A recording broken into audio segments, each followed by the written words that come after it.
lahir. Saya tim dengan beberapa dosen, dan untuk pertemuan kita yang keempat di sini kita akan membahas tentang PT atau koordinator. Ada yang tahu koordinator itu apa? Bahasa Indonesianya apa?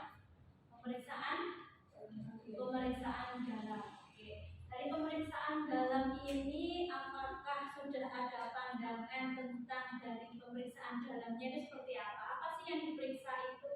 Kalau sudah ada kalimat vagina, berarti bagian dalamnya vagina. Baik, kita lanjut.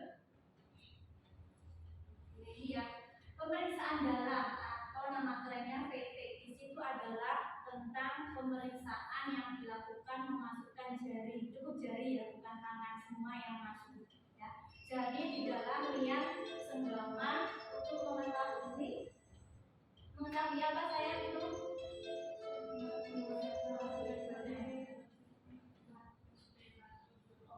untuk mengetahui apakah si pasien datang itu sudah infarksi atau belum. Tahu kan infarksi apa? Persalinan itu sudah. Kemudian menetapkan titik awal suatu persalinan. Apakah itu pembukaan 1, 2 sampai pembukaan 10. Kemudian menetapkan ramalan. Jadi kita bisa jadi dukun ya, salah satunya. Nah, ingat.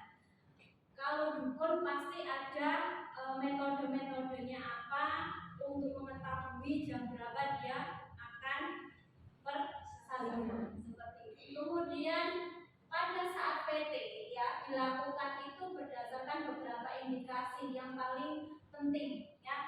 Jangan lupa untuk melakukan PT kita harus personal hygiene, membersihkan daerah vagina. Oke? Daerah vagina berarti yang pertama dibersihkan adalah labia mayor kanan kiri, kemudian yang kedua labia minor kanan kiri, setelah itu dari sampai perineum ya, sampai anus juga. Gunanya untuk apa? Untuk dalam pencegahan infeksi. Kalau infeksi pada rumah sakit namanya apa? Infeksi nosokomia ya, itu sudah diulang-ulang di semester pertama sebenarnya ya. Oke, indikasi dari PT ataupun pemeriksaan dalam. Pertama, bila ketubannya itu pecah sebelum waktunya atau bisa dikatakan apa? KP. Kemudian yang kedua untuk mengevaluasi pembukaan cervix. Nah, cervixnya buka berapa? 1, 2, 3 sampai 10. Kemudian yang ketiga di sini menyelesaikan persalinan ataukah melakukan rujukan. Jadi waktu itu kalian harus mengisi partograf. Partograf itu diisi saat pembukaan fase aktif, yaitu pembukaan 4 sampai pembukaan terakhir itu berapa? 10. Oke. Kemudian petunjuk partograf WHO setiap PT itu adalah 4 jam. Ingat-ingat sampai kapanpun kalian itu untuk pemeriksaan kembali itu 4 jam sekali. Jadi kalau sudah datang ke Bu Bidan A tidak cocok ke Bu Bidan B. Bu Bidan A sudah melakukan PT, kemudian datang ke Bu Bidan B selang waktu 1 jam karena kita tidak cocok mungkin ya ke bidan B, akhirnya apa perlu dilakukan PT saat itu? Tidak ya, karena sudah dilakukan PT saat bidan A ya. Tetap tanya sama ibunya, ibu sudah dilakukan pemeriksaan dalam, ibunya nggak tahu pemeriksaan dalam apa gitu ya. Jarinya sudah masuk bidannya yang pertama kemarin atau tadi gitu ya, sudah, berarti kalian nggak boleh PT lagi. Ingat, itu adalah nanti bisa terjadi infeksi ya. Infeksi itu banyak. Infeksi, tanda-tandanya infeksi di semester 1 ada color, dolor, tumor, tumor, sama disfungsi lain. Oke, ya. Kemudian kita next, kontraindikasi pasien hamil dengan perdarahan pervaginal. Hamil ya, bukan posisi dia mau bersalin, bukan, tapi posisi dia hamil. Hamil TM kedua, TM 1, TM 3, pokoknya posisi dia hamil ya. Kemudian dia mengalami perdarahan pervaginal, itu enggak boleh ya. Takutnya apa? gambar air belum waktunya, itu juga bisa. Yang kedua bisa terjadi perdarahan primer atau kalau nama kerennya HPP, hemorrhoid perdarahan ya. Kemudian adanya infeksi daerah genitalia. Tahu kan infeksi yang tadi yang saya jelaskan, infeksi kalau sudah ada infeksi jangan sudah kalau sudah ada indikasi itu lakukan apa? Persalinan normal apa namanya? Persalinan sesar. Kemudian menimbulkan bis, kemudian terjadi apa? Prematurus, artinya partus yang partus dini ya. Prematurus, partus dini, yaitu dia belum waktunya partus, dia sudah partus.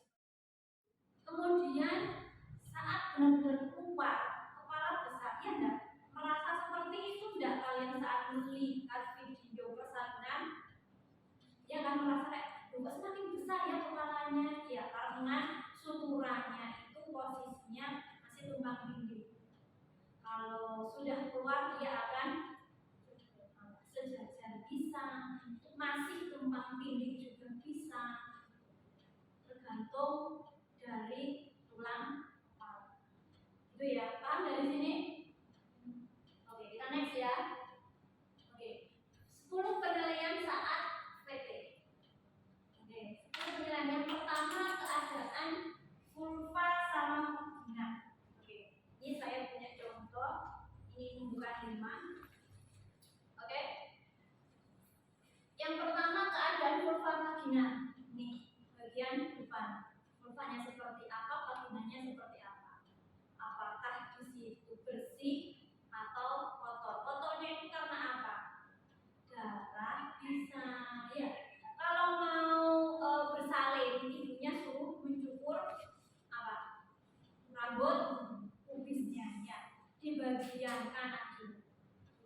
Sedikit aja, nggak banyak-banyak. Kalau terlalu gundul ya, itu kalau tumbuh gatel sekali. Jadi nggak usah bersih sekali. Yang penting dicukur halus itu aja, ya. Seperti saat SC, kenapa SC perut itu harus dicukur di daerah bagian atas atau yang namanya vestibulum? Nah, untuk apa? Saat penjahitan nanti, ya, agar terlihat rapi dan rapat. Itu seperti itu. Ya, kalau ada bulu-bulunya itu nggak akan rapi. Ya, satu bisa masuk ke dalam jahitan. Ya, yang kedua dia akan terjadi infeksi yang paling parah. Seperti itu. Ya. Kemudian selanjutnya di sini kedua keadaan porsio. Porsio itu ada di bagian dalam. Ya. Di bagian dalam yang menonjol. Nah, menonjol itu adalah porsio. Kemudian kita lebarkan lagi. Ya, setelah masuk, yang masuk dari mana? Dari tengah sama telunjuk. Dari tengah sama telunjuk. Yang pertama dari tengah dulu ya. Tengah dulu, oke. Terlihat ya saya ini aturnya.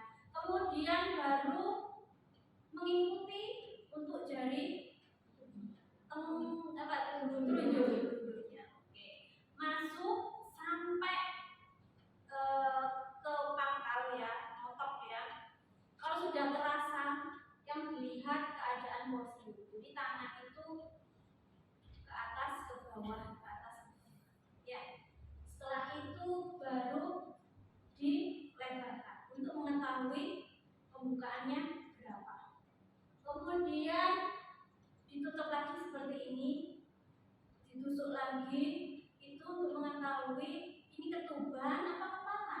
Nah, itu kan terasa. Kalau masih empuk-empuk kayak ada selaput gitu ya, kayak ada tisu gitu di dalamnya, itu masih posisi masih ada apa selaput ketuban yang ada isinya air ketuban. Kemudian persentasenya seberapa persen, setipis berapa untuk porsiumnya, ya 60, 50 seperti itu. Kemudian penurunan ataupun penurunan kepala itu berapa? Tangan itu itu masuk, kemudian di bagian bawah tangan itu ke bawah. Jadi pas daerah apa ini? Anggul ya. Itu akan tahu ke bawah ini. Ke bawah akan tahu, oh ini tulang. Tulang apa ya? Oh ini vertiga. Oh ini vertiga. Nanti saya punya videonya ya. Selanjutnya penurunan. Kalau penurunan ingat, apakah tangannya adalah tangan sekecil-kecil itu menunggu itu ada di atas kepala atau tidak? Itu adalah bagian terkecil. Nah, bagian terkecil itu tangan sama kaki. Kemudian molase. Setelah itu pesan panggulnya apa? Waktu pemeriksaan apa? Panggul ya. Normalnya berapa panggul? Adalah 90 ya. Kemudian pelepasan apa? Plasenta. Apakah di situ ada plasenta di sebelah kepalanya sih? Kalau ada itu merasa kayak ada perbedaan kepala sama sebelahnya ada hal yang tidak mungkin ada. Seperti itu ya, contohnya bagian terkecil, kemudian plasentanya tiba-tiba ada, seperti itu ya. Oke, dari sini ada yang ditanyakan, ini adalah sumbernya ya. Ini sumbernya untuk APN. APN-nya sekarang terbaru. Nanti kalau kalian ikut MU atau APN ya, itu di tahun 2012 ataupun 2016 itu ada yang pertama itu 60 langkah.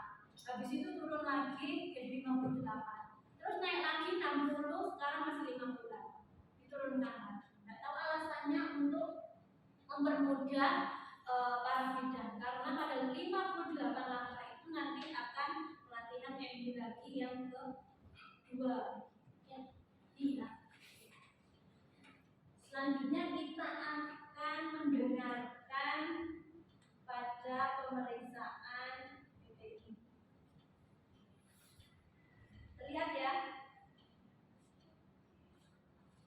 Ini adalah gambaran antara serviks dan kepala dari proses pembukaan atau pengecekan jari. Jadi serviks itu tebal itu kira-kira 4 sampai 4 cm. Nah, selama pembukaan yang bisa dilakukan dia pembukaan berapa prosedurnya gitu ya. Sekarang kita cek pembukaan 1 berapa. Udah ya, cuma itu aja kalau pembukaan 1 ini ya. Kalau pembukaan 9 yang mana? Ya, pertama oke, baru itu ya, nanti bisa dicoba sendiri. Selanjutnya saya juga punya video ya, video untuk penurunan pada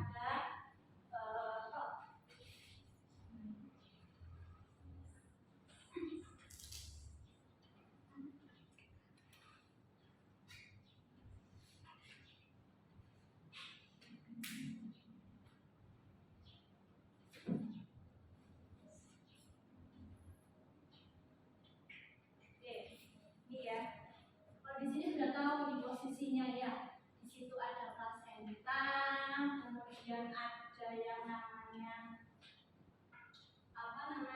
si bayinya. Saya pause dulu. Tapi ini nggak bisa. Oke. Uterus sudah tahu ini bentuknya uterus, kemudian di situ ada plasenta. Posisi normal bayi ada seperti ini, bukan pokoknya ada di bawah atau bagian terkecil, yaitu posisinya adalah posisi oblik. Jadi kepala itu kiri atau kanan, bokong itu atau kiri atau kanan. Jadi itu namanya oblik. Ya. Kemudian di sini pelvic, panggul si ibunya. Kemudian ini adalah hotnya, ya.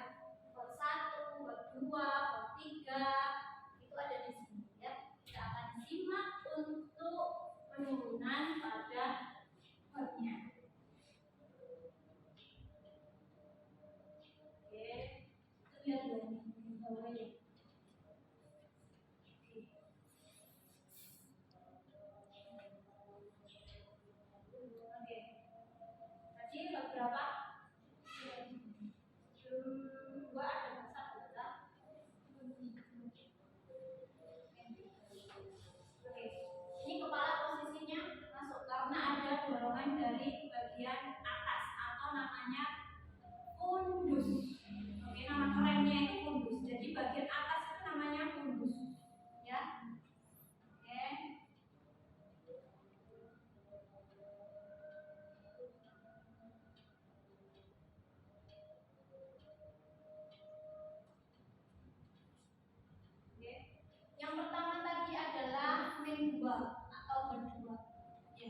panggul, penghafalan untuk panggul bagian bawah. Ini kalau bagian bawah sendiri apa ini? Tulang ekor, proses sipoid, ini namanya iniannya yang mana? Isi adegannya yang mana? Harus tahu loh ya. Di bagian depan sini, di bagian depan ini ya, di garis ini adalah simfisis ya. Ini bagian simfisis.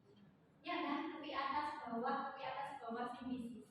Ya, ini dipotong melintang untuk mengetahui penurunannya. Kalau ada yang namanya simfisisnya, simfisis pubis otomatis nggak kelihatan nanti penurunan kepala. Ya.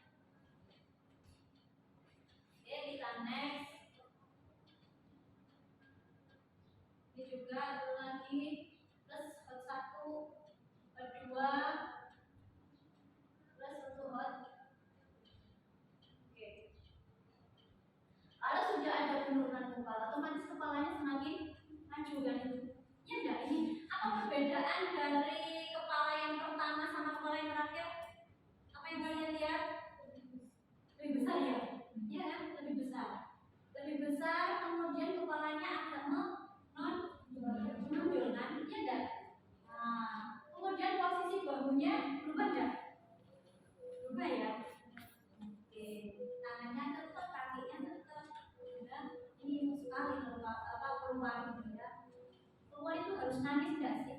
Terus apa lagi? Kreatif. Oke, kreatif. Sama apa lagi?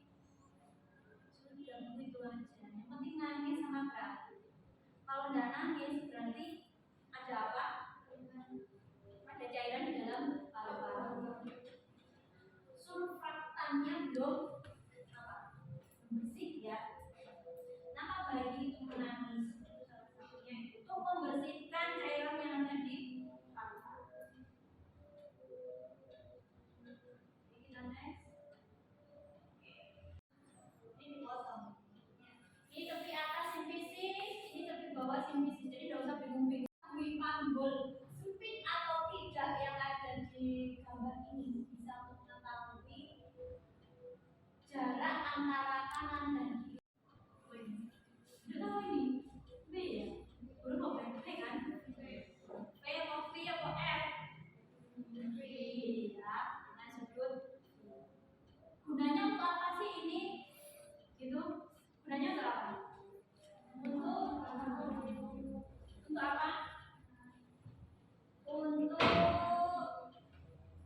mencegah terjadinya roh pada perineum. Nah, sudah tahu kan? Jadi gimana caranya perineum itu nggak robek? Kalian harus berusaha rasa asuhan sayang ibu itu harus dibenar. Ya, jadi tekanan kalian ini benar-benar ditekan. Jadi rasanya itu keras, ya capek, ya kemudian harus kuat, ya untuk apa?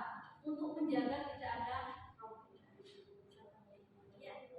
Kalau sudah bayi lahir diapakan? Dibersihkan daerah buka, yaitu yang poin pentingnya ada di mana? Mulut dan ya, karena apa? Masih dalam posisi dia menangis itu pakai mulut, ya kan? Bernapas dia pakai mulut, hidung, ya hidungnya tidak terlalu banyak. Ya, yang penting adalah hidung sama mulut dibersihkan. Setelah itu baru apa? Keluar dulu, baru ditaruh di bagian dada.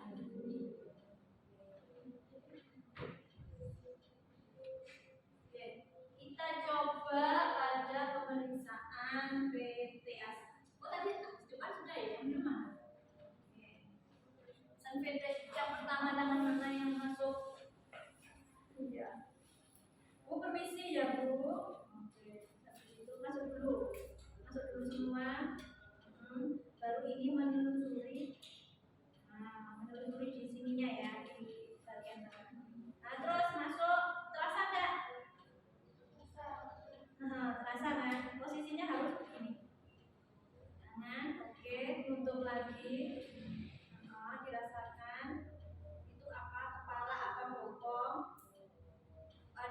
rasa syukuran enggak? Syura itu kayak garis. Rasa enggak? Belum terasa apa gimana jujur? Udah terasa? Udah terasa bilang terasa enggak? Yang penting sudah bisa masuk, sudah bisa masuk. Kalau keluar gimana? Pelan-pelan aja. Ini dulu. Kita kok bingung. Baru bagian tengah yang di saat mengeluarkan tangan atau memasukkan tangan komunikasi sama ibunya pun nafas panjang.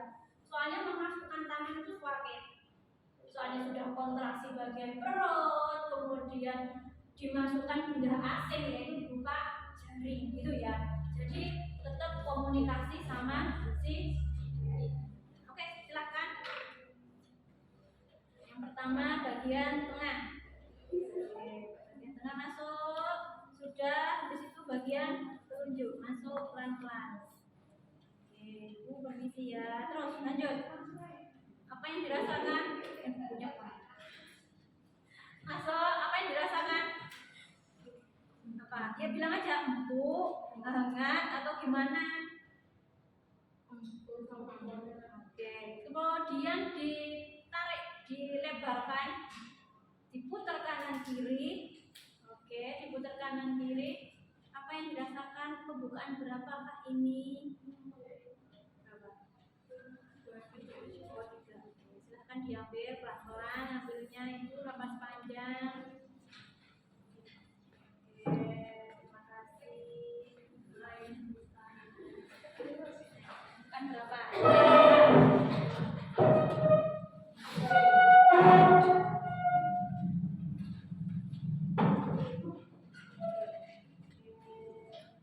Rasakan kanan kiri atas bawah.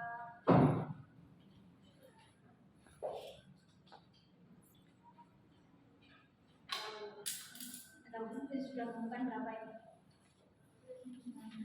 Nah, oke, terima kasih. Silakan dimasukkan. Panjang ya Bu. Masuk. Nah, dapatkan bukan berapa kan kiri. Tadi 3, ini 6. Berapa? 3. Pelan-pelan. Oke. 4.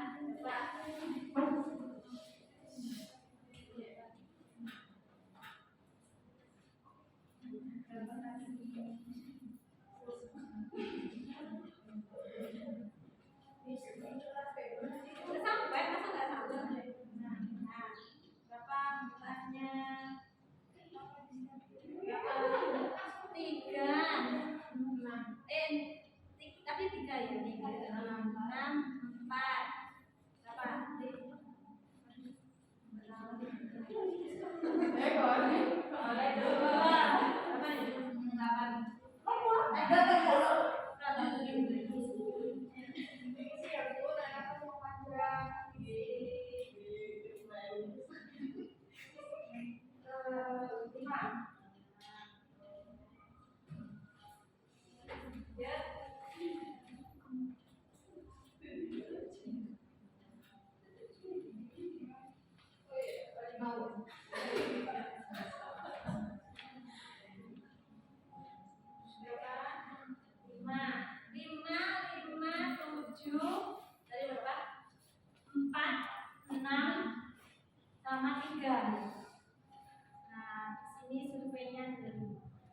Ini semua sisir. Jadi megangnya untuk yang sisirnya ini bukan pegangannya sisir.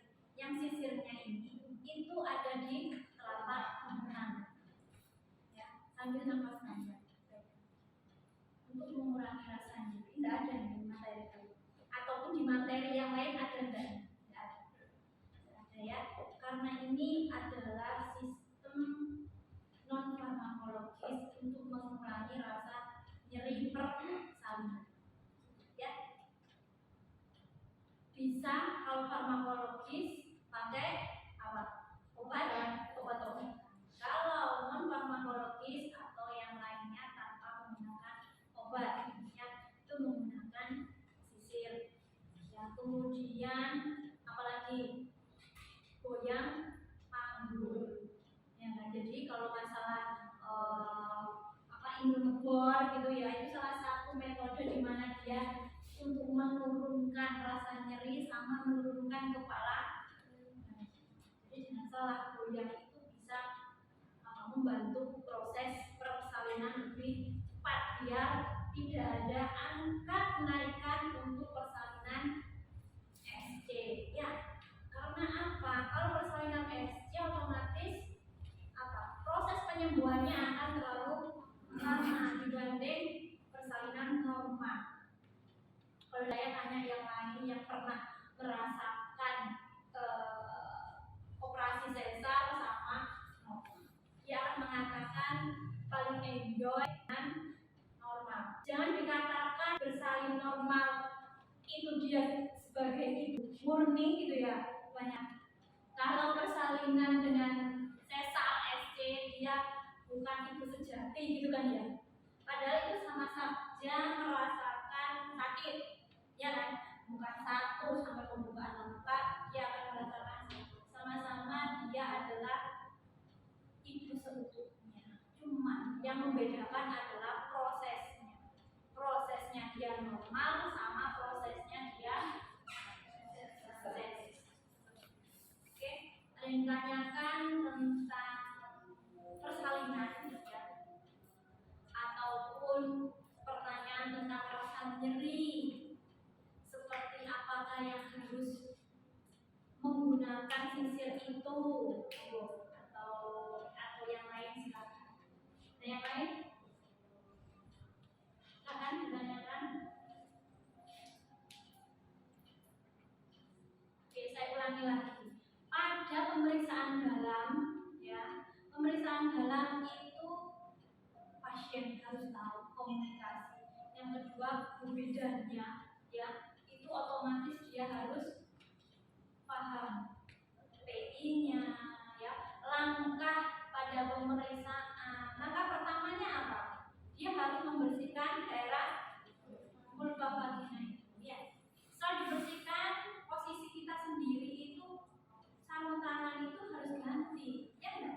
Kan sudah pegang kapas kok. Nah, ganti sarung tangan.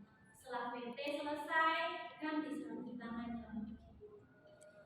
Untuk mengurangi apa? Infeksi pada si pasien. Kemudian setelah selesai kita melakukan pemeriksaan dalam, kita tulis pada pantograf sama lembar observasi. Kemudian diberitahu ke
hamil itu sebenarnya harus ada suami, bukan hanya si ibunya atau keluarganya saja, mertua atau ibunya sendiri atau adiknya, jangan. Tapi suaminya, karena itu adalah peran penting untuk menurunkan angka kematian ibu dan bayi.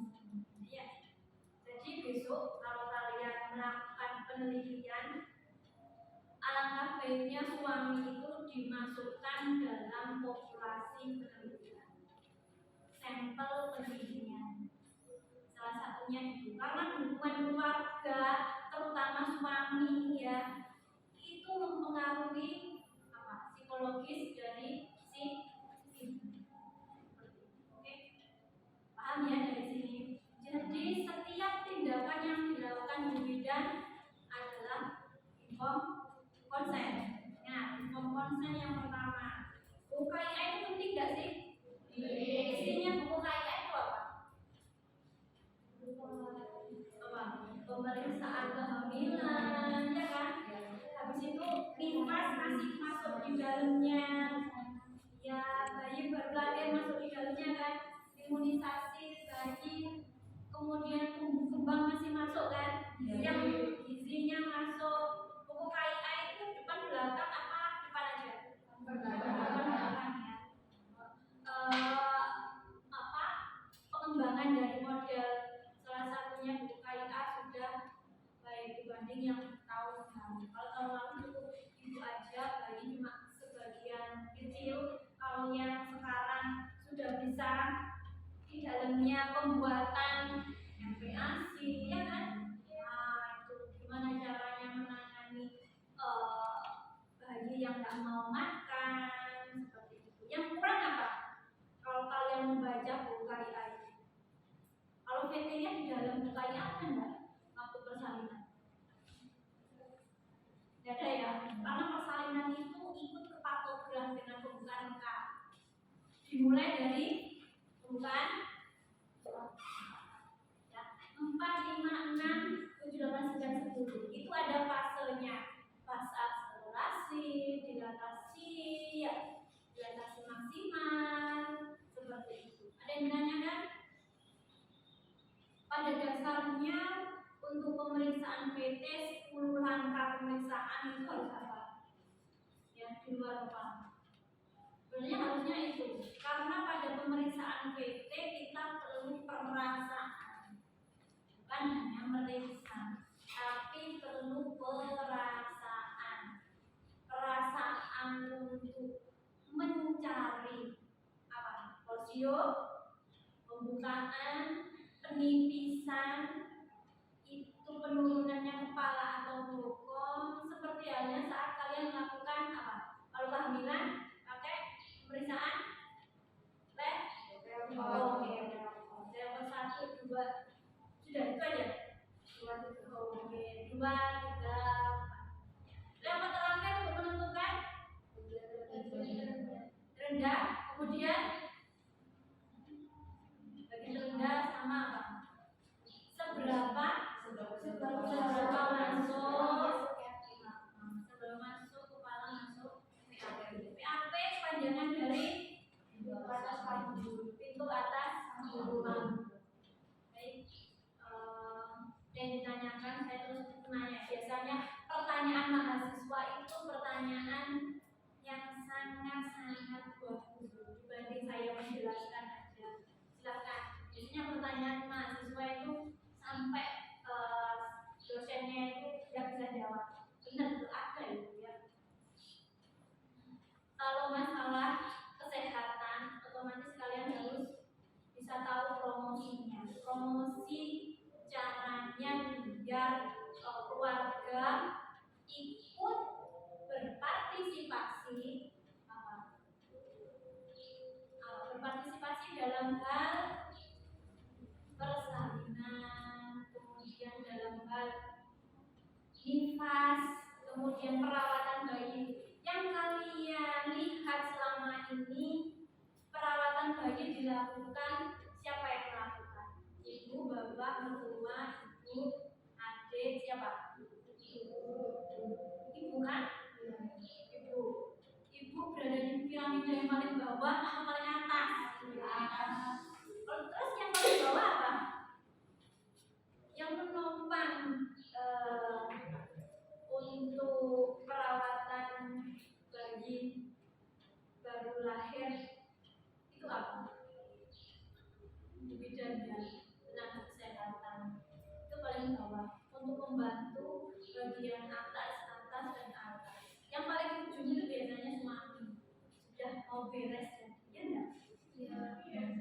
tidak semua suami itu mengetahui paling beres jadul. Sekarang itu ada organisasi, bukan suami-suami takut istri ya, tapi suami membantu untuk SDGs, yaitu tentang ASI eksklusif. Itu sudah ada. Ayah ASI, suami ASI, kalau tidak salah ya, itu sudah ada. Jadi sekarang sudah tidak ada perbedaan gender. Tidak tahu mungkin di kampung halamannya kalian masih ada perbedaan gender. Oke, baik, ada yang kurang jelas? Tidak tahu, bingung, saya ngantuk, ya ngantuk. Oke, ada yang kurang jelas dari pemeriksaan dalam atau vagina docs atau kita Bu, saya mau mengulang untuk pembukaan. Monggo, terserah. Mau mengulang pembukaan, apa next step untuk pertemuan berikutnya dengan praktek ataupun dengan dosen yang lain? Sudah? Sudah? Kalau sudah, berarti ini pertemuan keempat kita. Selanjutnya nanti kita ke pertemuan kelima ya berarti ya. Pertemuan kelima kita akan membahas tentang persalinan 58 langkah. Jadi cara gimana sih menghafalnya itu biar cepat paham gitu ya, biar tidak ada kesalahan saat melakukan persalinan. Ya, oke. Mungkin ini yang bisa Bu Wahyu sampaikan. Tugas terakhir adalah membaca atau mencari video tentang proses persalinan. Jadi kalian akan tahu, oh gini ya proses persalinan itu. Yang dilihat itu bukan bajunya keluar enggak, tapi tangannya bukan. Yang dilihat saat video itu ya. Kemudian alatnya yang disiapkan itu apa saja? Apa yang dipakai oleh petugas kesehatan? Bukan bajunya keluar itu sudah darahnya yang dilihat, tapi tangannya petugas sama perineumnya. Ya, apakah dia ternyata robot atau tidak? Ya. Oke, paham dari sini? Itulah tugas selanjutnya, karena di pertemuan keempat kita akan membahas dan berdiskusi bersama tentang persalinan. Mungkin ini yang bisa Bu Wahyu sampaikan. Jika masih ada undang-undang di dalam, silahkan WA saya ya semuanya, jangan ngantuk ya. Biasanya itu saya suruh bawa permen, kemudian bawa air minum ya, karena ini posisinya juga sudah siang, jadi banyak ngantuknya di Bandung ya.